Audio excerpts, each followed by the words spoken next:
ndashaka ko tuganira ukungene twomenya connaître le cœur de Jésus à travers sa prière sacerdotale. Ingene dushobora kumenya no munsi turashaka kumenya umutima wa Kristo Yesu. Tumenyera mu isengesho yasenze. Isengesho ry'umuherezi mukuru yasenze ariko ararangiza igikorwa ciwe. Mu bisanzwe isengesho rifise insiguro. Iyo umuntu asenga asohora ibiri mu mutima wiwe. Ndabasaba ababishoboye mufata agapapuro n'ikaramu, ufise udupapuro tubiri akatire kamwe mugenzi we. Hanyuma ufise ikaramu imwe ayisangire na mugenzi we.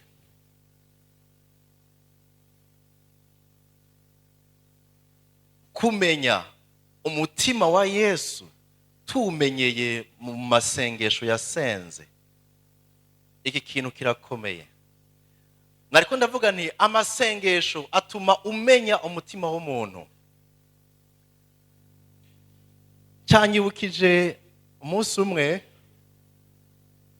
umuntu w'inshuti cyane yanje ari hafi yanje cyane.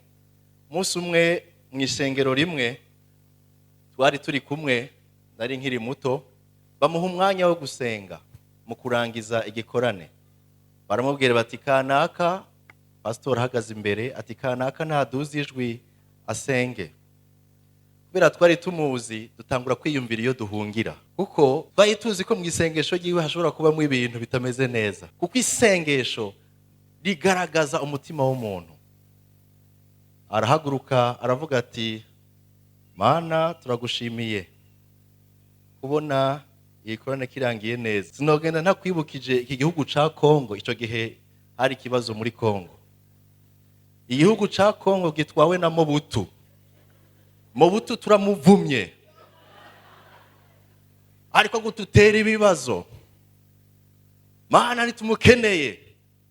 Aho twari turiyumvira twinjire mu ishesheti, twinjire mu kirato, turabura iyo tuja. Hanyuma dusohotse turamwegera turamubwira tuti byagenze gute? Aratubwira ati oya nabibwiye pastor yuko atazosubira kuntora gutyo atambwiye ngo ntegure icanditse. Namubwiye ko igihe cyose yumva ko akeneye kumbwira ngo nsenge azambwire hakiri kare ntegure neza. Cyumva ko ari muri babandi bamenyereye kuvuga ngo bashinga ntaye bapfasoni. No masengesho ashaka kutanguza bashinga ntaye bapfasoni. Amasengesho agaragaza umutima w'umuntu. Undi munsi turi muri serire mu myaka yahera, umumama umwe turamuha umwanya ngo asenge. Arasenga ariko aca mu bibazo bigoye. Aravuga ati Mwami Yesu turagusabye gerageza tarataza urabe ingene wobigira. Urabona ko ibibazo ari ibibazo, rabi ingene tarataza gerageza. Aya masengesho abiri ababwiye iki? Je nibaza ko mbwira umutima w'aba bantu bariko barasenga, ariko kandi angaragariza aho abo bantu bahagaze naho bagera mu kwizera Imana. Umwe afise ikibazo c'abantu yibaza yuko bariko bamugirira nabi, atanguye kubavuma mu masengesho. Ibi biradushikira kenshi. Naho tutavuga ngo turamuvumye, abenshi tuvuga ngo Mana uzumwereke ko yankozeko. Uyu nawe wa kabiri binyereka ngo arizera mugabo arakekeranya cane. Aravanze ukwizera no gukekeranya. Ni nka wa muririmbyi yavuga ngo hamwe narizera ahandi akekeranya. Kuko aravuga ngo Mana turagusenze, ariko kandi ati gerageza tarataza. Birashobora kukugora. Ni nkuko yovuga ati birashobora kukugora ariko nyigorere nawe urabe ingene ukibigenza. Afise ukwizera mugabo guke kuco Yesu avuga. Umunsi umwe hariho ivyuma mu myaka yahera vyitwa stencilers. Stencilers cari igicuma gikora nka fotokopi. Benshi barabizi bakera. washiramo igipapuro gicafye kiri kwa kantu kameze nk'akabonerana, hanyuma ugacucishamo igipapuro kikaguma kigarukana bya bindi nyene. Yari nka fotokopi mu myaka yahera, stencileuse. Hanyuma ishengero ryo mu Burundi ryari rikeneye stencileuse. Abazungu bo hanze bari baremeye ko bazorungika stencileuse. Hanyuma mu masengesho yo kukarago, umurongozi aratanga umutwaro ati, bene data turashaka mushiki wacu kanaka asengere stencileuse iri kwiraza kugira ngo izishike neza, hama bize bigende neza. Iyi gikorwa turagikeneye yuko tubandanya tugwiza ivyo twanditse impapuro. Hanyuma uwo bahaye ijambo agezweko arahaguruka aravuga ati, Mana turagushima kuri mushiki wacu stencileuse. Twumvise ko ari mu nzira ariko araza. Turagusavye Mana umurinde bya bihungu vy'ivyigenze. Ibihungu vy'ivyigenze bipfa gufata uwo wabonye. Ndakwinginze Mana mushiki wacu stencileuse umurinde azashika amahoro. Abantu bari muri ayo masengesho barakumbagara nk'uko mwatwenze, baravuga bati, none burya ikicuma kizoshika canke tuzokwitega uwundi muntu? Amasengesho anyereka umutima w'umuntu, ariko kandi baranakenewe ko amasengesho dusenga twumva ico tugiye gusenga ico arico, tukamenya ico dusengera, ariko kandi nico dusengera tukaba twizera ko Imana ishoboye kugikora. Ndashaka rero ngo turabe umutima wa Yesu biciye mu masengesho yiwe. Muri Bibiliya turabona amasengesho menshi. Hari isengesho yatwigishije rya Data wa twese, hari isengesho kandi abigishwa basenze mu bihe byari bigoye, bari mwihamwa barasenga basaba ngo Imana ibongere izindi nkomezi n'ishobozi bwo kwihangana. Iyo byari isengesho. Turabona isengesho rya Daniyeli, turabona amasengesho, turabona n'isengesho ry'umufarisayo umwe. Murarizi? Mana ndagushima ko ntameze nk'abandi bose, na cyane cyane ntamubonye uriya mutoza kuri ari hariya, ntidusa. Iryo sengesho naryo nyine ryagaragaza umutima w'uwo mufarisayo.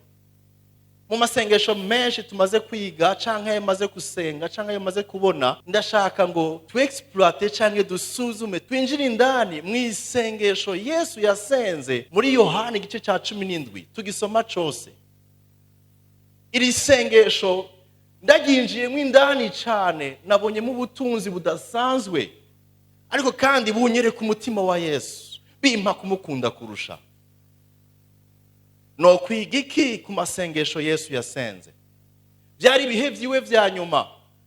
Mu bihe vyiwe vya nyuma yafashe umwanya mwiza, ahejeje igikorwa afata umwanya wo gusenga. Iri sengesho yasenze niryo tugiye kuraba mu mwanya dufise. Rigabuwemwo ibi bice bikurikira, ibice bibiri bikurikira bikuru numva nagabuye muri kino gisomwa ca Yohana 17. Irimwe ibice bibiri. Igice ca mbere kiva ku murongo wa 1 ku murongo w'8. Noba nacitiriye raporo yiwe ku gikorwa yarungitswemwo. Son rapport sur sa mission. Raporo yiwe mu gikorwa yari yatumwe. Turayibona muri iri sengesho. Ico ni igice ca mbere. Igice ca kabiri muri iri sengesho mbona amasengesho, mbonamwo nacitiriye amasengesho yo kwinginga, sa prière d'intercession, amasengesho yo kwinginga. Mu masengesho yo kwinginga turabonamo ibintu byinshi yingingiye, yasengeye, byari ku mutima wiwe, nico yipfuza ko ivyo bintu vyoba, nuko yipfuza ko vyoba, ariko abishira mu masengesho. Badusomere rero kuva ku murongo wa mbere gushika ku murongo w'8, tubone Yesu muri aya masengesho umutima wiwe wo gutanga raporo. Umurongo ukomeye muri kino gice ca mbere ni umurongo wa 4. wanashaka bawuhereko. Murongo wa 4 bavuga gute? nagushimagije mwisi, Nagushimagije mwisi, nonosoye igikorwa wampaye gukora. Je t'ai glorifié sur la terre. J'ai achevé l'œuvre que tu m'as donné à faire. Iki kinyereka yuko Yesu mu byo yari yararungitswe gukora harimo ibintu, harimo ikintu gikomeye ngaha. Avuze gute? Nagize iki? Nagushimagije. Nagushimagije. Je t'ai glorifié. Glorifié. Muri ico gikorwa cyo kuguha icubiro, cyo kugushira hejuru, nagikoze neza ndakirangiza. J'ai achevé igikorwa wari wampaye, narakirangije. Aha bitwereka ngo umuntu wese, Bibiliya irambwira ngo azoseruka imbere y'Imana kandi azovuga ivyo yari yarajejwe ingene yabikoresheje. Wovuga uti sindaronka abo ntwara ku kazi, wovuga uti jewe nta bintu byinshi mfise ndongoye, ariko nashaka kubwira ngo uzobazwa gushika no ku mpemu wa muri urahema. Mu gatondo urazinduka ukavuga uti ndagushima Mana ko uno munsi ndi muzima, ariko ya dispoje Imana yashize impemu uza gukoresha, kandi izo uza gukoresha mbega uzikoresha mu kuvuma, mu gutukana, mu kwiba, uza kuzikoresha ngo ziguhe ingufu yo gukora iki? Uzokibazwa. Yesu rero aduha akarorero keza yuko icyo yari yararungitswe na Data gukora yategerezwa kukirangiza, kandi mu kukirangiza atanga raporo. Bariza mugenzi wawe uti uribuka ko uzotanga raporo? Hari abantu banka raporo, cyane cyane abantu baba basaba amaraporo iki? Ivyanditswe duhe raporo, duhe raporo. Ujya muntu nawe yamariko dusaba raporo. No mu ijuru tuzotanga, na Yesu ngaha ariko atanga raporo. Raporo yawe none imeze gute? Hari abibeshera muri raporo, ariko ntushobora kubesha Imana. Hariho umutima wa raporo. Ariko kandi badusomere kuva ku murongo wa mbere. Iyi parti nkuko twavuze nayitiriye raporo yiwe ku gikorwa yari yaratumwe. Ku murongo wa mbere havuga gute? Yesu avuze ivyo arangamiza mu ijuru ati, Data, igihe kirashitse, shimagiza umwana wawe ngo umwana wawe agushimagize. Igihe kirashitse kugira ngo umwana wawe agushimagize. Aya majambo nayasurinye. Igihe kirashitse. Cyari igihe cyuko inyuma yuko ahesheje Imana icubahiro agatanga ijambo ry'Imana, hari cyari kimurindiriye. Ico cyari kimurindiriye cyari giki? Umusaraba. Igihe kirageze aho umwana wawe agiye kugushimagiza gushika no ku musaraba. Abenshi dukunda guhimbaza Imana igihe byose binyerera bimeze neza, ariko ndipfuza yuko twoshimagiza izina ry'Imana biryoha, ariko kandi no ku musaraba. Sinumva amen. Ariko kandi nari niteze nke. Birakeneye ko dushimagiza Imana igihe biryoshe, ariko kandi hariho n'urundi rugezo rwo gushimagiza Imana mu bigoye, mu bibazo, ku musaraba. Turashima Imana ku ntaye ya mwene Data. Gushimagiza Imana gushika no ku musaraba. Naragushimagije, igihe kirashitse yaho ngomba kurangiza neza, ariko kandi mpeza mbandanya ndagushimagiza. Murongo wa 2. Nkuko wamuhaye ububasha ku bafise umubiri bose, ngabo wamuhaye bose abahe ubugingo budashira. Yesu ariko arabwira Data muri aya masengesho, turabonamwo igikorwa ciwe n'umutima wiwe. Abwiye Data ngo uwo wahaye ububasha kukiri n'umubiri cyose, kugira ngo yongere agaragaze iki? Ubugingo budashira. Kristo arazi neza yuko ivyo yahawe na data n'ubushobozi yahawe na data ari ubushobozi butuma abamwizeye bahabwa ubugingo budashira. Abahawe ubugingo budashira. Haleluya. Ntimwabukuye mu isoko, ntimwabukuye muri supermarché, ariko mwabukuye muri Kristo Yesu. Wahaye ubushobozi umwana, wamuhaye ubushobozi kugira ngo agaragaze ubugingo budashira. Umurongo wa 3 cuvuga ngo ubu nibwo bugingo budashira. Ubu nibwo bugingo budashira. Ko bamenya wewe. Ko bamenya wewe. Imana yonyene y'ukuri. Imana uyimenya gute? Bandanya, uyimenya gute? Nuwo watumye. Nuwo watumye, biciye mu watumye Kristo Yesu.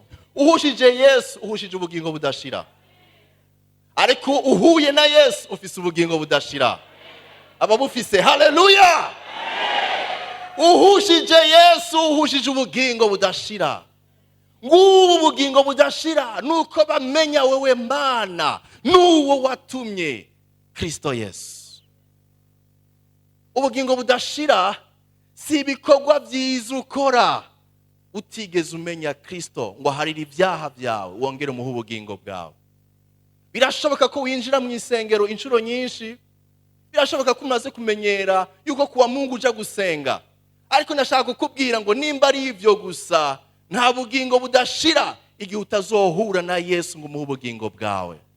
Ibyaha byawe bikugumako, bihera kuri wewe, bizoguma kuri wewe, kandi nta bugingo budashira uzoronka gushika aho uciye bugufi imbere ya Kristo Yesu ugasaba imbabazi. Mana mbabarira, kuko ubugingo budashira ubonekera muri wewe gusa. Haleluya. Uyu murongo wa 3 unyereka itandukaniro Yesu yariko aravuga, yerekana yuko abasanzwe bamenyereye ivyerekeye ubugingo budashira. Abantu bose bararondera ubugingo budashira, abantu bose bashaka kubaho, ariko inzira babicamwo ni yindi. Yesu ariko arerekana ngaha yuko atari inzira zibiri, niwe nzira, niwe kuri, niwe bugingo. Il est la vie, le chemin et la vérité. Nari imwe mu nzira. Abaroma bati tout chemin mène, ariko muri Kristo Yesu sinzira zose zidushikana i Roma, sinzira zose zidushikana mu ijuru. Inzira idushikana mu ijuru ni imwe, ni muri Kristo Yesu. No hari ubugingo budashira. Yesu ashatangura kuvuga, abandanya avuga kuri mission yiwe. Mumvirize kuva ku murongo wa 4 gushika ku 8. Ahantu hafatire hamwe. Murongo wa 4 gushika ku 8. Nagushemagije mwisi. Nagushemagije mwisi. Je t'ai glorifié sur la terre. Nonosoye igikorwa wampaye gukora. J'ai achevé l'œuvre que tu m'as donné à faire. Nanone data, unshimagizanye nawe, unshimagirishije bwa bwiza nahoranye ndi kumwe nawe isi itararemwa. 6. Nahishuriye izina ryawe abantu wampaye mu isi. Ngiki gikorwa Kristo yari yahamagariwe gukora. Nahishuriye, sinaje kwiyerekana, sinaje kurondera ibyubahiro, ariko naje kwereka abari mu isi wewe. Subiramo uwo murongo. Nahishuriye izina ryawe abantu wampaye mu isi. Nahishuriye izina ryawe abantu wampaye ngaha mu isi. Barabawe urabama, ego, kandi bitondeye ijambo ryawe. None bamenye yuko ivyo wampaye byose biva kuri wewe.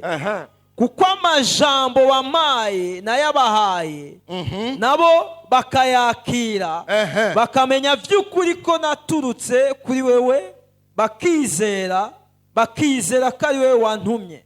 Amen. Aha mbona Kristo ariko aravuga ngo aha kubaho ngaha ku isi nabahaye ijambo. Haleluya, haleluya. Je leur ai donné ta parole, ils ont cru. Narabahaye ijambo ryawe barizera. Nabahaye ijambo ryawe barizera. Niko guhishura Kristo. Nushobora guhishura Kristo mu bwenge, nushobora guhishura Kristo mu bumenyi bwawe, science, physique, philosophie. Nishobora guhishura Kristo, ariko ishobora guhishura Kristo ni ijambo ry'Imana. nabahaye ijambo ryawe. Iryo niryo ryabatumye baguhishurirwa barakumenya. Ni iki cyatumye uza kuri Kristo? Mbega n'ubwenge n'ubuhinga nibiki? Ariko iconzi gishobora kudutuma duhishurirwa Kristo tukamuzako ni ijambo ryiwe. Ijambo ryiwe ni kirumara mu buzima bwacu. Nico gituma Yesu avuga ngo nabahishuriye izina ryawe. Nkoresheje rya jambo naguha, rya jambo ryawe baca barizera. Uku niko kuguhimbaza. C'est ça. Guhimbaza Imana no guhishurirwa Kristo wari we. Iyo uhishuriwe Kristo wari we, iyo waronse ijambo rigahindura ubuzima bwawe, ubwo buzima bukagutuma umenya uwo ari we Kristo arashimagizwa. Nico gituma Yesu yavuze ngo nagushimagije mu isi. Nagushimagije nkoresheje iki? Nkoresheje rya jambo. Ariko kandi iryo jambo abantu bararihishuriwe, bararimenya, barakwizera. Ukwizera Kristo niko gushimagiza izina ry'Imana. Ntushobora kuvuga ngo ndashima Imana ariko wahakanye Kristo. Ntushobora kuvuga ngo urashima Imana utigeze umenya Kristo. Amashimwe yawe afise ahagarukira, ariko amashimwe y'ukuri n'amashimwe aturuka muri Kristo. Nico gituma Kristo yavuze ngo icyo muzosaba cyose n'amasengesho yanyu yose muzoyasaba mu izina ryiwe. Icyo muzosaba mu izina ryanje nzogikora. Kubera iki? Kuko data ntashaka kubona abantu buzuye ibyaha. Ntashaka kubona abantu ubuntu, ariko ashaka kubabona bari muri Kristo. Haleluya. Muri Kristo, muri we niho hari ubugingo budashira. Igice cya mbere kinyereka ngo icari cyazanye Kristo kwari kugira ngo ashimagize izina ry'Imana. Ahe abantu ijambo, iryo jambo ribazane kukumenya izina ry'Imana, bashimagize data, baronka ubugingo budashira. Iki gikorwa yaragikoze, niyo raporo yariko aratanga. Icyo wantumye Mana kwari kugushimagiza biciye yuko wandungise nk'ijambo. Naje ndi jambo ahishurira abantu Imana, abantu bagahabwa ubugingo budashira. Misiyo wampaye nayikwijije, nayishikije. Raporo nziza. Imana imfashe cyane mu byo nzi, nshobora kuba nzi, yampayemwo gukora. Impe kwiyumvira ingene nanje nzotanga raporo. Impe kwiyumvira raporo yanje ntegezwa gutanga ku mugore n'abana Imana yampaye. Ntegezwa kwiyumvira raporo Imana nzoyiha bivanye n'ivyo yampaye gutegezwa gukora nk'umutwe w'urugo. Ndashaka kuvugana gatonya n'imitwe y'urugo hano. Abagabo bubatse dufise byinshi dutegezwa kubazwa. Nico gituma umuryango wa mbere ugize icaha, ukoze icaha, Imana iri kurabagendera, yahamagaye nde? Yahamagaye umutwe. Uri he Adamu uri he? Yari gushobora kuvuga ati kwereka ahamagara jewe kandi ateje nabizanye. Ni wewe ubibazwa. Mugabo urabazwa urugo rwawe. Gushika no kubiharaga ibyazigiye urabibazwa. Wovuga uti ntibindaba jewe, urabibazwa. Nico gituma umutwe w'urugo ategerezwa kumenya ingene afata neza abo mu rugo rwiwe. Niko Bibiliya ivuga, kugira ngo ushingwe n'amabanga yo kuba umuzezi wa shengero utegerezwa gusuzumwa kuko ingene ufata urugo rwawe. Ahantu hamwe bariko barategura abazezi wa shengero, ndagenda nari mu barongozi bategezwa kwigisha abo bantu. Ndaraba abo bagabo ndababwira nti nza kuvugana bikenya na mwebwe, ariko mvugana umwanya mwinshi nabo mubakanye. Kandi rero sindabaho umwanya ngo mutahe muhira muje kubabwira ivyo mubabwira. Ndabakeneye kuko nicarane nabo nganire nabo. Kuko umudamu n'umwana nibo bashobora kuvuga bati urakwiye kuba umuzezi wa shengero, kuko uruhande runini rw'igikorwa ukora ntugikora mu ishengero, ugikora muhira. Haleluya. Ugikora muhira. Bamwe bashima abakozi b'Imana kuko bababona ngaha bariko bavuga ivyo mu ijuru, hama ivyo ngaha navyo, ivyo hano navyo turakeneye kubimenya. Aha bica binzana ikindi kibazo caho abantu benshi ubu basigaye bafise ababarongoye batigera bamenya n'ubuzima bwabo. Fise umupere spirituel ari muri Australia, murigera mubonana? Oya, ndamukurikira kuri Facebook. Urazi urugo rwiwe aho ruri, urazi ingene abanye n'umugore. Ni kibazo. Twebwe abungire turi mu bibazo no munsi. Muhira haruguruye, nimuze mwinjire. Ariko ahantu udashobora kwinjira ngo umenye ingene ubuzima bubayeho, uwo murongozi wawe wabayeho, ni kibazo. Abantu bafise ababarongoye virtuel. Virtuel no kuvuga ngo tobivuga ute mu Kirundi? Mu buhinga bwa none ni ibintu biboneka bidashobora gufatika. Bafise abarongozi badafatika, badakorako, badakogwako. Ni kibazo. Ikasi ndahatewe. Ariko nshatse kuvuga iki? Nshatse kuvuga yuko ngaha Kristo yariko arerekana ngo ubuzima fise ndatanga raporo. Nje mani imbere yawe gutanga raporo. Muraza kumva muri raporo yiwe aravuga yuko atanumwe yabuze kiretse ngo byari byaranditswe ko ategerezwa kubura. Ukuvuga ngo abo bitari byanditswe yategerezwa kubazigama. Imumbaza ibibazo byinshi, ndazi ko mubifise. Ariko ngaha shatse gushizana umutima wo kuvuga engene Kristo atanga raporo, natwe dutegerezwa kwiyumvira. Navuze abagabo gusa, ariko n'abadamu turafise raporo utezwa gutanga nk'abafasha beza. Abana hariyo raporo mutegerezwa gukora, kuko abavyeyi ivyo babarungise gukora n'ukwiga. Nibabatumye kuja muri copinage, amashuri yuzuyemo amakopinage, barungika umwana muri interna agasigara azana uwundi mwana afise uwundi mwana mu rugo. Babarungitse kwiga, ntibabarungitse mu bintu vya makopinage. No. Raporo y'abavyeyi na raporo y'icimana gutuma gukora iri très important. Uzoyibazwa ukiri hano, ariko kandi byoba byiza kwitunganya ukiri hano, kuko iyo hariya tuzobugisubira gutunganya. Turi kumwe? Kirakomeye iki kintu. Reka duce mu gice cya kabiri rero tubone umutima wiwe ukwinginga ivyo ariko aringingira. Duhera ku murongo w'9 gushaka ku murongo wa nyuma wa 26. Ariko rero uyu mutima tuza kuwukuramwo umutima wiwe, twumve ivyari bimuraje ishinga, twumve ivyo yabwira data nk'isengesho ryiwe rya nyuma. Ndabasabira, sinsabira abisi ariko nsabira abo wampaye kuko ari abawe. Umviriza, mwandika aha hantu mu vyo agiye gusenga yingingira, hari ikintu ca mbere yasenga. Tukibona ku murongo w'9 gushaka ku 12. Ico naco kivuga ngo abasabira ngo Imana ibarinde hano mwisi. Abiwe Imana ibarinde, la protection.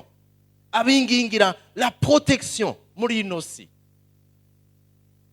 Twumva neza by'ukuri yuko hari igituma Imana ibasabira gukingirwa no kurindwa. Subiramo 9 gushika kuri 12.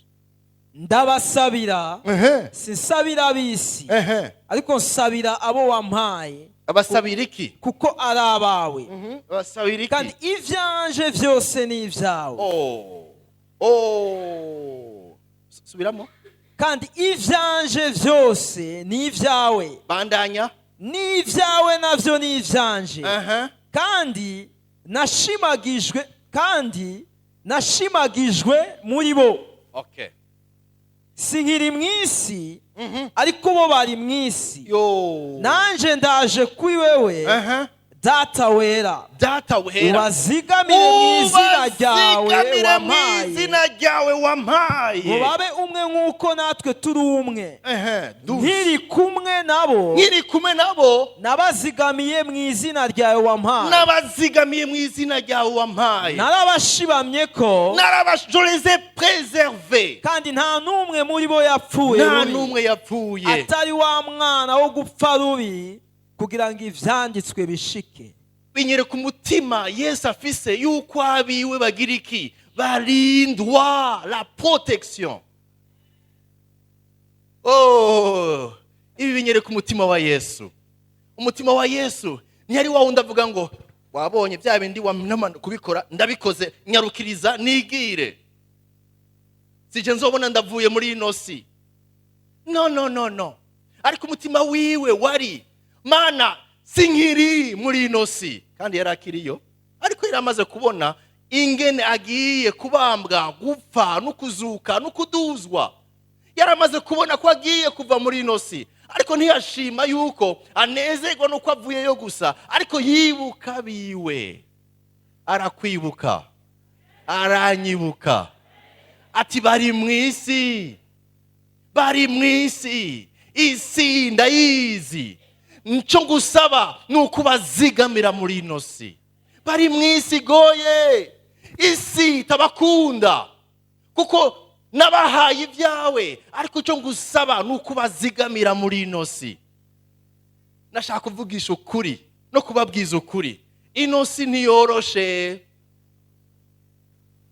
ino si ntiyoroshe. Iyatumye umwana w'Imana asigara aradusengera ati bagabo musigara amahoro mugabo nabasengeye. Yesu arabwira Petero ngo nagusengeye kugira ngo niwamara kugaruka uzukomeza abandi. Kubera iki yamusengeye? Nuko yabona ko inyuma yiwe hari ibibazo, hari ibibazo byo kumwihakana, hari ibibazo byo gusubira kuroba, hari ibibazo byo ko bashobora kumutera bati mugabo wa mugabo mwakurikira warabonye yuko yabasize mwenyene, none ijya myaka yose 3 muduga ngo tugiye Kapernaumu ngo tugiye hehe, none mwabonye ko yabasize. Ibyo byose nibigeragezo rero gushobora guhura navyo, ariko Yesu arabona icyo kigeragezo arabasengera.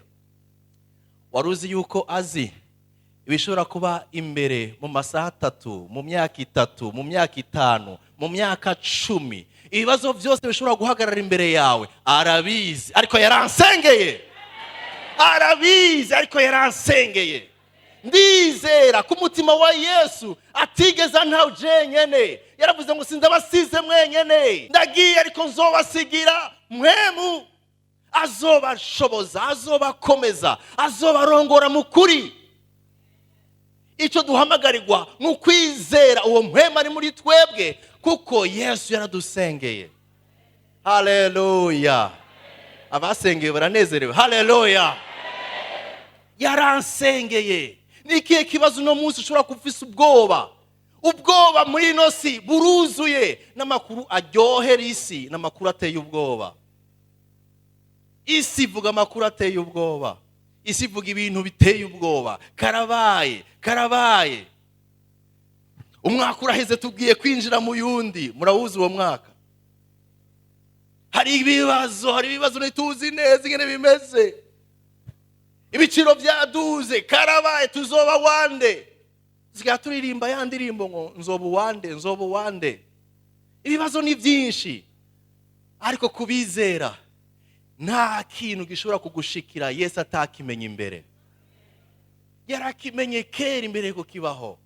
Icyo hamagarirwa gukora no kumwizera ko no mu mwonga w'igitutu c'urupfu azoba ari kumwe nawe, azogutegurira n'ameza imbere y'abansi bawe, ujyane apeti. Haleluya. Kubera iki? Kuko ivyo antegurira yaransengeye, ariko nanje ndizera ko ivyo yansengeye nzobibamo.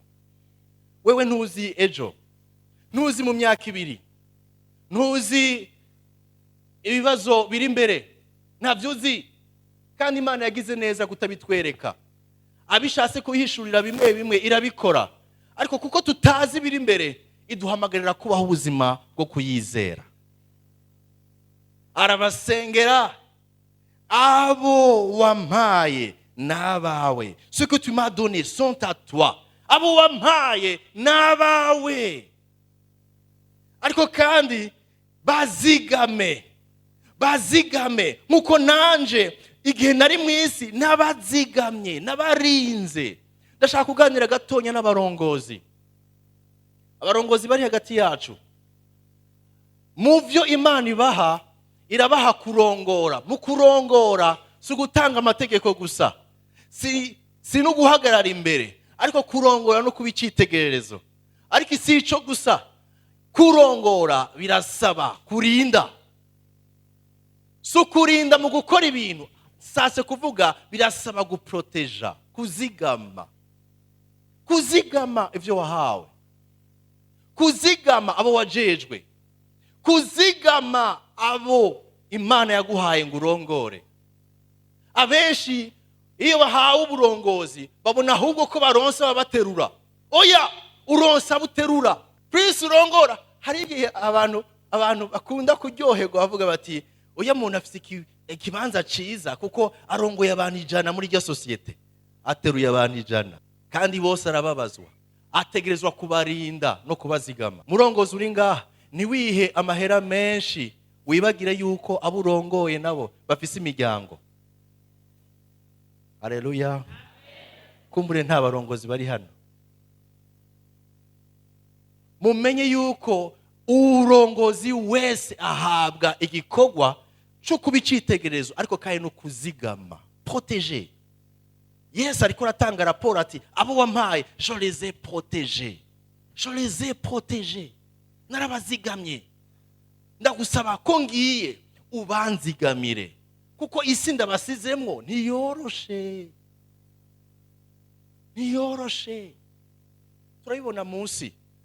Ikindi yabasengeye ku murongo, kuva ku murongo wa 13 gushika ku murongo wa 19, tubona abasengera ngo babe mu kwezwa, la sanctification. Mumbiriza aha hantu. Isengesho ryiwe rya mbere ryari bazigame. Isengesho ryiwe rya kabiri kuva ku murongo w'ice 13 gushika ku 19 ni isengesho rivuga ngo beze. Birashoboka mbega ko abantu bezwa bari mu isi yanduye? Mumva bibaho? Ego Yesu anabisengera abigishwa biwe beze. Umviriza, soma ku murongo kuva kuri 13. Ariko noneho ndaje kuri wewe kandi ibi mbivuga ndi mu isi kugira ngo bagire umunezero wanje wuzure muri bo. Ndifuza ko bagira umunezero, ariko umunezero wabo wuzure muri jewe. Nabahaye ijambo ryawe. Umviriza rero kimwe, okay. Kandi abisi barabanka kuko atari abisi, ego nkuko nanje ntari uwisi. Singusaba ngubakure mu isi, ariko ngubarinde wa mubi. Sabisi nkuko nanje ntari uwisi.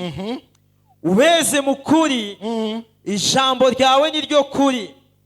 Nkuko wanumye mu isi niko nanje nabatumye mu isi. Kandi nanje niyeza ku bwabo kugira ngo nabo babe bejejwe mu kuri. Ijambo sanctification, ijambo kwezwa, nugushigwa iruhande. Iyo bavuze yuko hari ibikoresho bimwe bimwe vyejejwe, nukuvuga ngo hari ibikoresho bimwe bimwe bidakora ivyo ari byo byose. Ivyo bikoresho bijejwe igikorwa kanaka. Kuvuga ngo ivyo bikoresho biba biri sanctifié. Ntibiri sanctifié kuko vyera tagasembwa biriko, ariko biri sanctifié bisigura ngo byashizwe iruhande ku bw'igikorwa kanaka. Turi kumwe? La sanctification, c'est être mis à part pour nugushigwa iruhande ku bw'igikorwa kanaka. Abenshi bafise ka formule ka sanctification mana nyeza nkuko umengana ka buto wafyonze. Ntaco ndaza kugira iki, ninashika muhira ndaza kugira iki? Ayaya. ndaza kwiyeza shika muhira nicara mu cumba ndafyonda akabuto amaraso yawe bebiheze uko siko kwezwa. Ukwezwa Bibiri ivuga nugushigwa ku mpande, nukumva kutandukanye na, witandukanije na, tu es mis à part pour un service idasanzwe. Rero iyo Yesu ariko aravuga ngo kuko nanje nabaye sanctifié pour eux, kuvuga akajambo sinzi ko mwakumvise verset 19, soma 19. Kandi nanje niyeza kubgabo. None Yesu afise ibyaha? Yesu afise ibyaha? Oya, sakabuto kukwiyeza mana nyeza yibutse ko yakoze ibyaha? No, si ivyo. Ariko aravuga iryo jambo risubiremo ndacenda risubiramo. Kandi nanje niyeza kubgabo. Niyeza kubgabo kugira ngo babebejejwe mu kuri. Babebejejwe mu kuri. Nanje niyeza si ukukugwa kw'ibyaha, nanje nitandukanije, nagaragaje le modèle y'ijuru. Ndi mwisi mugabo sinivanze, naraberetse akarorero kungene nshobora kubaho mwisi mpimbaza Imana. Je me suis sanctifié. Haleluya.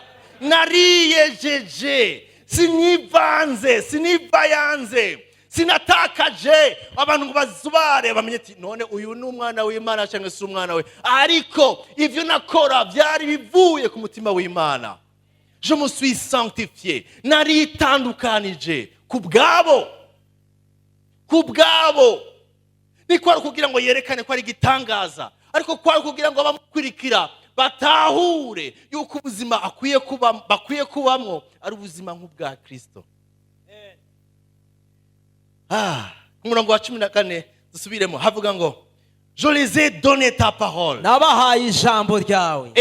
Iryo jambo nabahaye umvirize ikikwirikira. Kandi abisi barabanka kuko atari abisi. Umviriza subiramo. Nuko nanje oya tangura. Nabahaye ijambo ryanje abisi bagira iki? Barabanka. Shawugeza. Nabahaye ijambo ryanje abisi bagira iki? Igihe abisi bakunze no kuvuga ngo ntibaronse iki? Iyo mbaye mu ijambo isi ifise irindi jambo, ariko iyo mbaye mu ijambo rya Kristo isi irandaba ikavuga ati uyu si wacu, dutegerezwa kumugwanya. Nabahaye ijambo ryanje abisi bagira iki? Barabanka. Ariko naco bitwaye na isi yose yotwanka, ijuru ritwemeye birahagije. Nabahaye ijambo ryanje isi yabaraba irabanka. Abenshi mushaka kwivanga, ikibazo sikindi nuko mutari mu ijambo. Ikibazo ni ijambo ufise ryo. Hari ijambo menshi asirikira nga nuno musi n'uyu mwanya ariko arasirikira.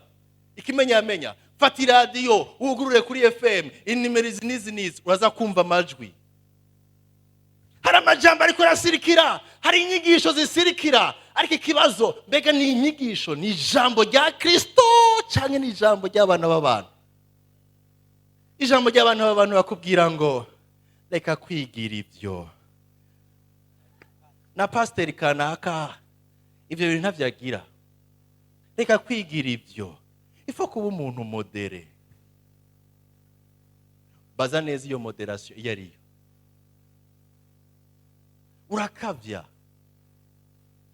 Ushaka kutwereka yuko rero twebwe turi abanyabyaha. Je sinabagirije. Ariko ikimpagazemwo nico nizera. Harakenewe abakristo bafise ijambo ariko kandi batarifise mu mitwe barigenderamwo. Anu hari itandukaniro y'abana b'Imana n'abivayanga. Abenshi babona bariko barakora ibikorwa by'Imana, yagiye mu ivuga butumwa ariko raririmba, ariko raprotokora mu ishengero, ariko ico sico kibazo. Ushobora gusanga ariko rabikora mugabo adahagaze mu ijambo. Isi iramukunda.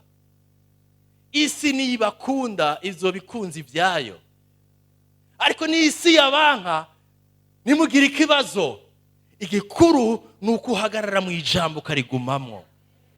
Jambo imana jewe sinzoheba, jambo imana yakujewe sinzoheba, jambo imana jewe sinzoheba, abantu bose jewe sinzoheba, imana jewe sinzoheba.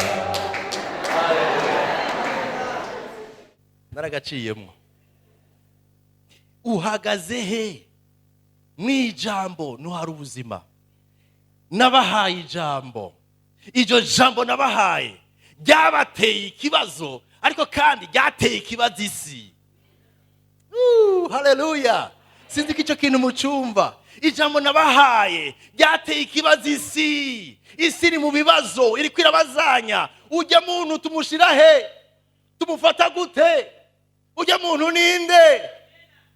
Bijya binavuga, bijya binahagazemwo. Erega imyaka iramujanye. Imyaka iramujanye. Abantu bose bazomutwenga. Isi kubwira ngo urahereye, buca umaramara. Ariko ibyo si Imana ivuga. Icyo Imana ivuga nuko uwayizeye atazomaramara. Uwayizeye atazomaramara. Hagarara mu ijambo. Yesu avuga ngo nabahaye ijambo, nabarungikiye ijambo. Iryo jambo ribatuma bashikama. Isi irabanka, naco bitwaye naho itwanka. Kristo aratwemera. Hagarara mu ijambo. Ahantu nashobora kuhavuga amasaha, ariko Imana idufashe gutahura yuko tutari twebwe tuja mu Gifaransa ni kwikomprometa, kuvuga ngo tugerageze gutuma isi twemera, isi twakira. Ubu buntu uzotwagwa nande wambara ibintu mengane biguturiya? Ubu nani ndazokubona wama mu rusengero ifa kusohoka muri boîte? Ubu nani ndazokubona? Ubu uzotwagwa nande umeze gutyo, usa gutyo, utwenga umenga ntibigira ordre? Urondera umugabo aratwenga nyene mu rutonde. No. Isi iraguformata ikakwereka ingene utegerezwa kugira. Ariko nashaka kubwira ngo uwawe arahari. Haleluya. Ntukeneye gutinya, ntukeneye kugira ubwoba. Misore muri hano, apana kugenda mwivyimbishije ibituza ngo abakobwa barondera ibituza. Nibiki ivyo? Nibiki ivyo? Nibiki? Genda normale. Nawe uri kuratinyisha ngaha. Haleluya. Genda normale. Nabahaye ijambo. Yesu ntiyadusigiye amazu, ntiyadusigiye amakonte yuzuye, ariko hari icyo yadusigiye. Icyo ni giki? Nabasigiye ijambo. Isi irabarabika banka. Isi irabanka, ariko nibaguma mu ijambo ntibazomaramara. Jambo imana jewe sinzoheba.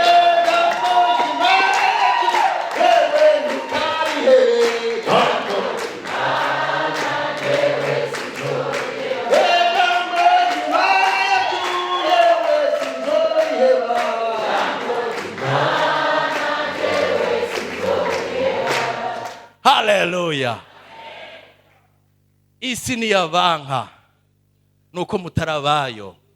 Isi ni yabakunda nuko musanayo. Nuko kandi ijambo ribuze muri mwebwe. Kuko nabahaye ijambo, isi irabanka. Je les ai donné, subiriramo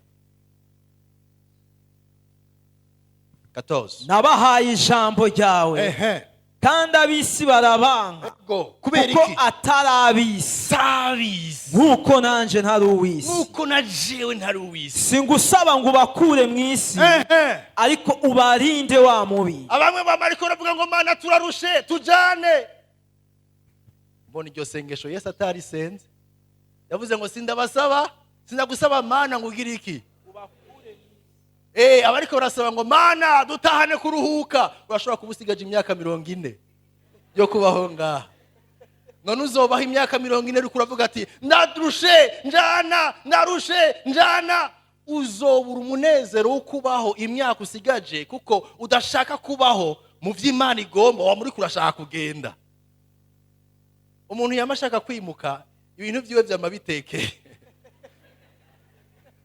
Isahani arira mu gakombe canke mu gasutasi.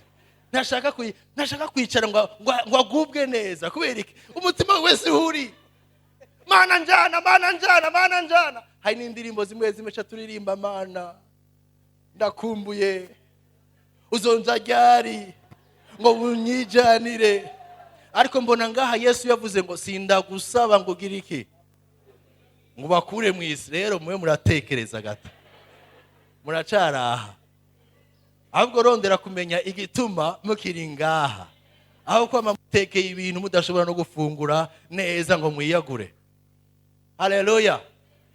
Sindagusaba ngo bakure mu isi, ndagusaba ngo gira iki uri barindiremo. Ni rya jambo rigarutse, barindire muri ino si, barinde. Sindagusaba ngo bakureyo ariko ngo barinde. Umve bandanya.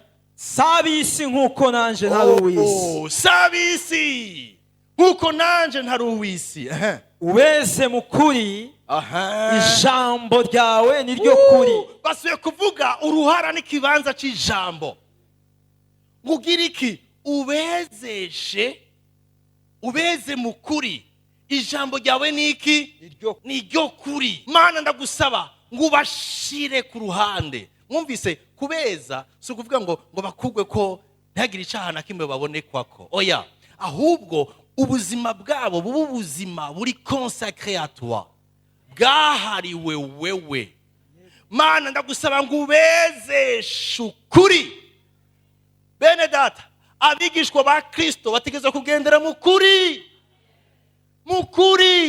Ukuri kugutuma widegemvya, ariko kandi ukuri kugutuma utandukana n'ivy'isi iri kwiravuga. Iyo winjiye mu kinyoma ubutanguye gukopera na se w'ibinyoma. Se w'ibinyoma ni Satani, lo malin.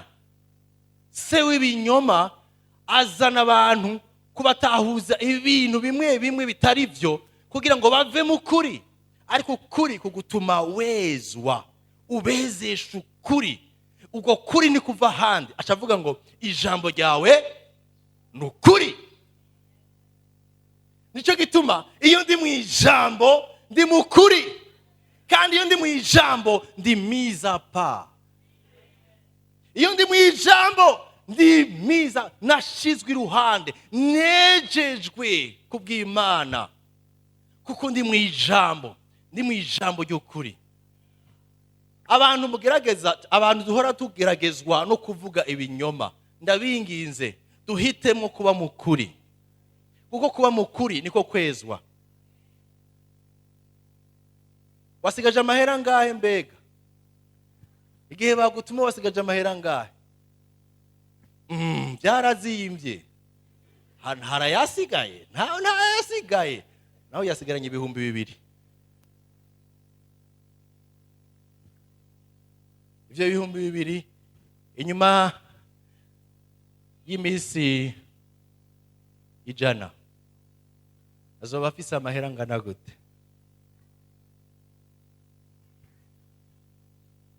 Ibihumbi 200. Yagiye ariba bukebuke, yagindiye mu kinyoma. Ariko igitangaje nuko bamwe bazovuga bati Imana ishimwe yampezagije amahera, ubungeze ku mahera 200 naguriye ishengero intebe. Haleluya. Abakristo b'Imana bazohore bicara, bazokwicara kandi bazomenya Imana, mugabo uzogira ikibazo. Baraja mu ijuru mugabo ufise ikibazo kubera bwa bunyoma bukebuke bwakuzaniye icago. Urasenga ugira ngo Imana ikugururire, ariko ubaye mu kinyoma. Nta uzi neza ivyo urimo, amazina yawe yarahindutse, ndiko ndabibwira n'abari buraya. Amazina yawe yarahindutse, abiwanyu bagutelefone canke bakandika canke bagasaba muri ambasade bakavuga izina ryawe rya kera, vuga uti sindabazi.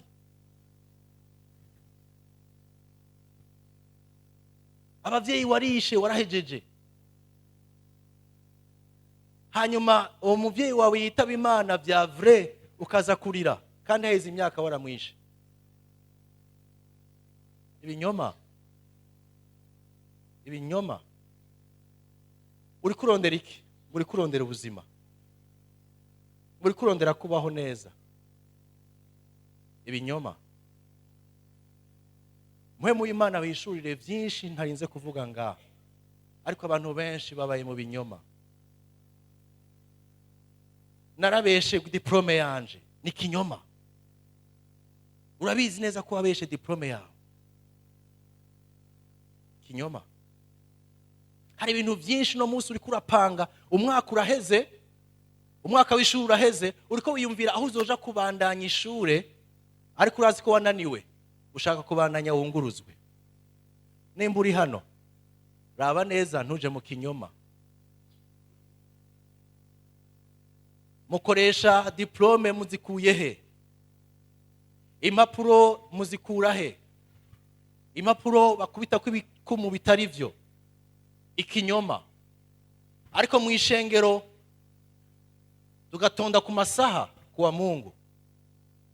Dafise umutwara mu nsengero bize bicemwo bigenze gute?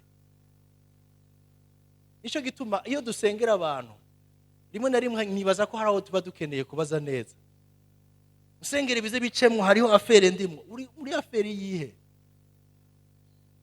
Uri kubikoresha he ivyo bipapuro? Ntawe utandukaniye na wa wundi abwira Imana ngo ndizera ko bishobora, mugabo reka ndagufashe kuko ndabona aha hantu hashobora kukugora.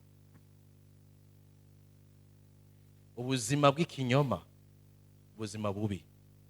Yesu aravuga ngo ubatandukanye, bashire ku mpande, ubejesheje iki? Ukuri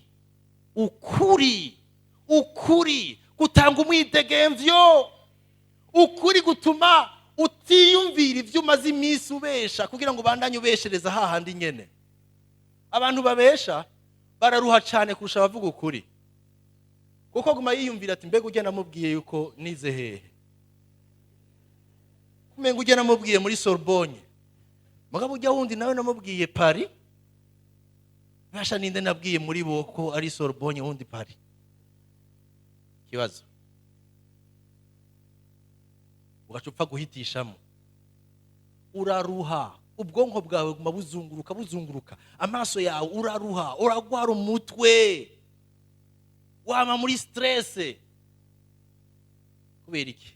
Kuko hari ivyo ushaka kunyegeza, ariko iyo wemera ukagendera mu kuri wari kuba mu mwidegemvyo, ubezesha ukuri, ariko uko kuri kuzogaragarira mu ijambo ryawe. Haleluya. Murumva isengesho rya Yesu ritwereka umutima wa Yesu igihe ariko arasengera abigishwa biwe. Aravuga kandi ati nk'uko wantumye mw'isi niko nanje nabatumye mw'isi, kandi nanje niyeza ku bwabo kugira ngo nabo babe bejejwe mu kuri. Sinsabira abagusa, ariko nsabira nabo bazonyizera ku bw'ijambo ryaba. Mushaka kuri 19 kugira ngo aha Yesu ariko aravuga ati nabarungitse mw'isi. Mumve iki kintu, iri sengesho giwe rirakomeye, nifuza ko Imana riduhishurira. Avuga ngo sindagusabye ngo bakure mw'isi, ariko barindire muri inosi. Ariko kandi agasura akavuga ngo sabisi, sivyo? Nukuvuga ngo turi ngaha tutarabisi. Agasura kongera ko ngo nabarungitse. Nukuvuga rero yuko nimba turi mw'isi turi muri mission. Reka ndagasubiremo. Avuga ngo sindagusaba ngo batware ngo bakure mw'isi, ahubwo ngo barindire muri yo. Agaca yongera akavuga ngo sabisi ntibakirabisi, ariko gaheza avuga ngo nabarungitse mw'isi. Nukuvuga ngo nimba turi ngaha mw'isi turiho kubwiki kubwa mission turiho nk'abatarabo ngaha mugabo turiho nk'abarungitswe bariza mugenzi ati warungitswe mu biki hajya mission yawe niye hari guhava kwishura ati sindabona fredo mission ntushobora kuronka fredo mission utahagurutse ngo ugende twaramenyereye nabi yuko imbere yo kugenda tubanza kuronka iki fredo mission ariko siko bimeze mu bwami bw'Imana mu bwami bw'Imana ndumvira nkagenda hanyuma Imana ikampa ibikenewe kuko mfise Jehova Jireh Dieu qui pourvoit ariko banza kwemera kuja muri mission ni sawa umumu wese mu bicaye hano nimba uri ku isi utari mu yindi planete wararungitswe nimba uri muri Kristo wararungitswe ari ikibazo warungitswe mu biki mission yawe ni iyihe iki nikindi kintu nibaza ko ukeneye gusengera kugira ngo Imana ikwagurire cyane hari ibihe namaze ndiko ndavuga nti Mana mu myaka yanje y'agakiza ya mbere navuze ni Mana sinshaka kubaho nk'ukumenga ndi ngaha gusa ariko ndakeneye kumenya icyo wampamagariye nari ndabinyotewe cyane byageze n'ahantu bimpaga shavu keranda kumva yuko nkeneye ko Imana inganiriza ku muhamagaro n'icyo ikeneye kombamo umunsi urizi Imana irabinyereka ikoresheje undi muntu aza atazi ibyo ndimwo ambwira exactement ibyo Imana yampamagaye ivyo byaramfashije kudatatona mu vyombamo abenshi baragerageza baguma batatona bagatakaza ingufu nyinshi mu bintu byinshi bitagira ikimazi kandi Imana arivuga ngo bari jewe mubaza rero turakeneye kumenya ivy'Imana yaduhamagariye turi ngaha en tant que missionnaire turi muri mission imission Imana yaturungisemo dutegezwa kuyibamo ariko kandi ngaha Bibiliya avuga ngo nariyejeje ku bwabo nabo nyene bahamagarirwa kugira iki kwiyeza uvuga ngo naho bari mu isi babeho nk'abatari mu isi ariko bahimbaza Imana igice cya nyuma ngomba kuganira muri iyi sengesho ni igice kimbwira ngo muri ayo masengesho yo kwinginga Yesu yaringingiye ubwoko bwiwe abwingingira kuba umwe l'unité du corps de Christ ico kintu mucandike muri intercession Yesu yasenze icambere cari yarabasengeye ngo Imana ibazigame la protection ica kabiri yabasengera sanctification ukwezwa ariko icanyuma mbonamo ngaha yabasengeye ngo babe umwe l'unité ubumwe kuva ku murongo wa 20 ushaka ku 26 somere 20 sisabira abagusa ariko nsabira nabo bazonyizera kubw'ijambo ryaba ntiyasabiye Petero na Yohane na Yakobo ariko yasengeye na Christine na Christiana Jean Pierre na yamazina mashasha na yahe Remis okay Remis abo bose yarabase n'abataraza haleluya n'abantu uzobyara yaramaze kubasengera haleluya ngo ndabasengera kugira ngo bose babumwe nk'uko wewe data uri muri jewe nanje nkaba muri wewe ngo nabo abe ariko baba muri twebwe ngo isi yizere ko ari wewe wantumye bandanya gushika kuri 23 nanje nabahaye ubwiza wampaye ngo babe umwe nk'uko natwe turi umwe jewe mbe muri bo nawe ube muri jewe ngo bahingurwe babe umwe kugira ngo isi imenye ko ari we wantumye ukabakunda nk'uko wankunze Imana ifasha ahantu ndahavuge neza Yesu ariko agereranya ubumwe dukeneye kugiranira abugereranya nande n'ubumwe bafitaniye nande nase gerageza mwiyumvire ubumwe tubayemo mucyo mugerageza mwiyumvire n'ubumwe data abayemo nande na Yesu urumva kumenga iri sengesho ni ry'umuntu yubahuka umenga rubahuka gose ariko kandi nuko yizera ko bishoboka ubahe kuba umwe ubahe kuba umwe. Ari amajambo ngana yavuze ngo 22. nanje nabahaye ubwiza wampaye ngo babe umwe Abantu benshi turakunda. nkuko natwe turi umwe. Je leur ai donné la gloire afin qu'ils soient un. Nabahaye ubwiza kugira ngo bagire iki? Babumwe. Abenshi muri bino bihe turakeneye iki? Baguma bavuga iki? Ubwiza, ubwiza, ubwiza. Imana yambise ubwiza. Va mu bwiza ninjira. Ubwiza, ubwiza. Nimba ubwo bwiza butakuzana kuba hamwe na bene data, si ubwiza n'umwiza. Kiri très important iki kintu. Benshi barondera ubwiza kugira ngo bikubite ugatuza bavuge ingene bahambaye. Imana yarampinduriye, yankuye hasi, inshira hejuru, yangize igikomangoma. La la la la la la. Murabibona bakaduga. Ariko nimba uko kuduga kwawe ari ugushira hasi abandi, kwerekana ko utacu wowe uri gitangaza kurusha abandi, ubwo si ubwiza.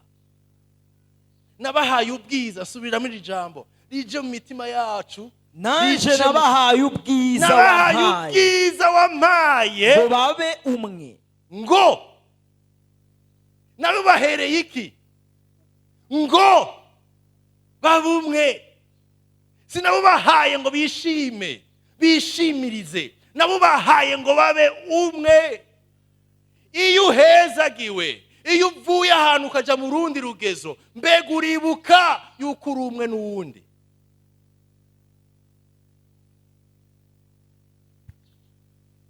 Muzobandanya mubyagura muri serire 23.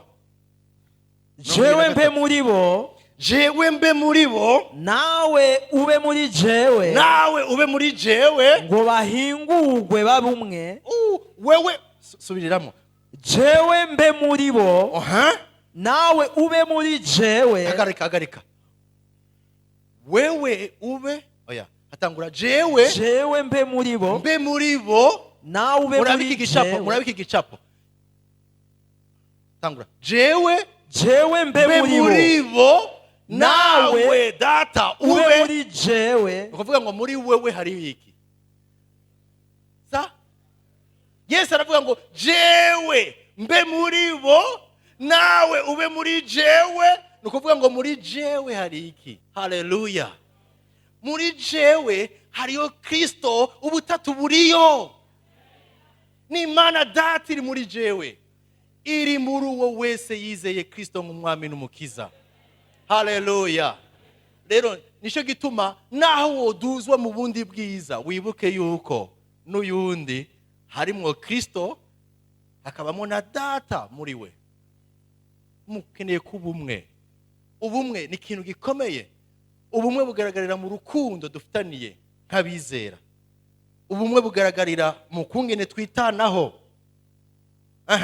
Bandanya. Ube muri jewe. Jewe mbe muri bo, nawe ube muri jewe, ngo bahingurwe. Igituma Imana iri muri twebwe ngo ni kugira ngo bagire iki? Bahingurwe, babe umwe. Fasha aha hantu. Imana ntiyaje kwicara muri twebwe kugira ngo tubagahambaye, kuko irazi neza intege nke umuntu afise.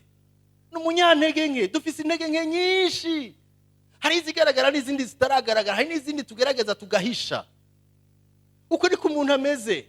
Ariko Bibiliya iri kwirambwira ngo babe muri jewe, jewe mbe muri bo, nawe ube muri jewe, kugira bahingurwe. Ubutatu buri muri wewe kugira ngo uhingurwe. Ni kugira ngo mpingurwe. Nakiriye Imana sugira ngo nerekane ko ndi gitangaza, ariko no kugira ngo mpingurwe, kuko hari ibintu byinshi mfise bidasa neza. Ndabira mugenzi wawe byukuri, mubwira uti duhingurwe. dufise imana ngo duhingurwe, ntidufise imana ngo twikubite ku gituza, ntidufise imana ngo tuvuge ko turabahambaye. N'ubuntu twagiriwe, ariko imana mu butatu yaje muri twebwe kugira ngo duhingurwe. Duhingurwe, hama bahingurwe babe umwe. Babe umwe. Uguhingurwa kwacu gufise intumbero yuko imana yifuza ko tuba umwe. Kugira ngo isi imenye ko ari wewe wantumye, isi imenye ko ari wewe wantumye, ukabakunda nk'uko wankunze. Aha hantu naho nyine ndashaka kubahereza. Yesu avuze ngo ndipfuza yuko isi imenya yuko wankunze. Mbega imana yarakunze Yesu? Cyangwa turabikekeranya? Kubera yagiye ku musaraba ntiyamukunze? Yaramukunze. Ariko aravuga uwo nyene imana yakunze, avuga ngo isi imenye ko wankunze nk'uko wabakunze. Wabakunze cyangwa nabakunze? Ukabakunda nk'uko wankunze. Ukabakunda nk'uko wankunze. Nashaka kubwira ngo kimwe mu bituma umuntu yiyagura mu buzima bw'imwemo nubwo agakiza nuko atahura ko yakunzwe. Atakunzwe kuko akunditse cyangwa afise ibintu byiza byinshi abantu boshima, ariko ko yakunzwe kuko imana yakunze Kristo akaba ari muri we. Imana yaramukunze. Imana yaragukunze. Ukusa kose, iyo uvuka, ivyo ufise, ivyo ubuze, byose bikoraniriza hamwe kuvuga ngo Imana yaragukunze. Ko yagukunze, urakeneye kuba umwe n'abandi Imana yakunze. Ndashaka gufata umwanya mwiza wo gusenga.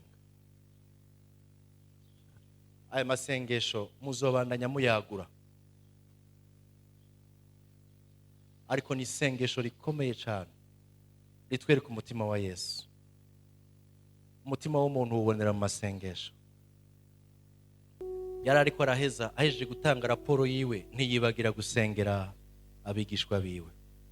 Arabasabira protection, ukurindwa. Arabasengera basabira sanctification, ukwezwa. Aheraheza abasengera ubumwe, ngo ntihisi izomenya ko muri abigishwa banje nimwakundana. Mbega urugezo ugeze ko gukunda bene data rungana gute? Usanze ari ruto ntugire ikibazo, kuko uri muri wewe yaragukunze kandi yifuza ko iguhingura. No mu rukundo urakeneye guhingurwa. Ndakeneye Imana ngo ihingure ubuzima bwanje. Ndakeneye Imana ngo inshoboze gutahura yuko nakunzwe, kandi mu bihe ncamo byose inyitwararize. Ariko kandi yarangize responsable. Hari ibyo nzotanga ko mu raporo. Nzobitanga gute? Ka duce bugufi dusenga Imana. Mu nyuma ndashaka guhava nsengera abagwayi. Imana ibagirire neza ko yabakunze. Abizera yadusezerana gukira indwara. Ariko imbere y'ivyo nashaka guha akanya keza umuntu yumva yuko mu buzima bwiwe ubugingo budashira ashobora kububamwo atari muri Kristo Yesu. Ushaka guhitamo guha ubugingo bwawe Kristo kugira ngo uhabwe ubugingo budashira. Niwe wenyine ashobora guharira ibyaha byawe akaguha ubugingo bushasha. Ushaka umuha ubugingo bwawe nuko aguharira ibyaha byawe ugatanga ubuzima bushasha kandi ubuzima budashira. Ndagusaba aho wicaye uduze urutoki, ndagufashe gusenga guha ubugingo bwawe Kristo Yesu. Haleluya. Uha ubugingo bwawe Kristo Yesu.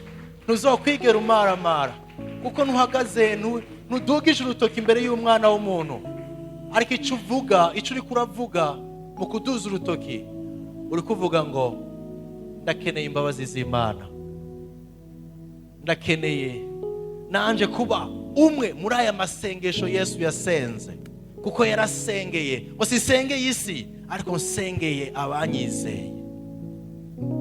kugira ngo twinjire muri aya masengesho yo kurindwa, kuzigama, kwezwa no kuba mu bumwe. Ndakeneye Kristo. Muti Mwami Yesu, turaje imbere yawe, dutahuye ko turi abanyabyaha kandi tudashobora kwikiza. Amaraso yawe anyeze. Ndemeye igikorwa cyakoretse ku musaraba igihe wapfira ibyaha byanje, ugahambwa, ukazuka. Ubu uri muzima. Karibu mu mitima yacu, karibu mu bugingo bwanje. Ndahakanye Satani n'ibikorwa byiwe byose. Nizeye wewe ubugingo bwanje bwose. Mu izina rya Yesu senze. Amen. Dusengere bene data. Mwami Imana, turagushima kubw'aba bantu wamenye kera. Haleluya. Wamenye kera. Wari ubazi, haize imyaka ubazi. Ibijambo ryawe rirambwira ngo n'igihe bari urusoro mu nda y'ababyeyi babo, wari ubazi. Wari urashimye yuko isaha umunsi nk'uyu bazohitamo guha ubugingo bwabo wewe no kugendera mu byo ugomba. Ndabasengeye Mana ngo mu izina rya Kristo Yesu, inkomezi zawe zikiza zigaragare ku bugingo bwabo. Ubasha bwawe buhora bugaragare ku bugingo bwabo. Mu izina ryawe Yesu, imbabazi zawe ziboneke kuri bo. Niyo uharira udaharuye Mana, imbabazi zawe n'amaraso yawe Yesu ubugingo bwabo. Mu izina rya Kristo Yesu, urukundo rwawe Mana rumwe wakundwa Yesu, abari bwo ugaragariza aba bene data uko ijambo ryawe ryavuze ngo kujya wakunze Yesu niko nabo bakunda. Mana, bihishurire, ubagendere Mana mu buzima bwabo bwa Kristo, bakubona uko batigeze bakubona. Izina ryawe rize rihabwe icubahiro mu buzima bwabo. Mu izina rya Yesu Kristo dusenze dushima. Amashi menshi n'impundu. Haleluya.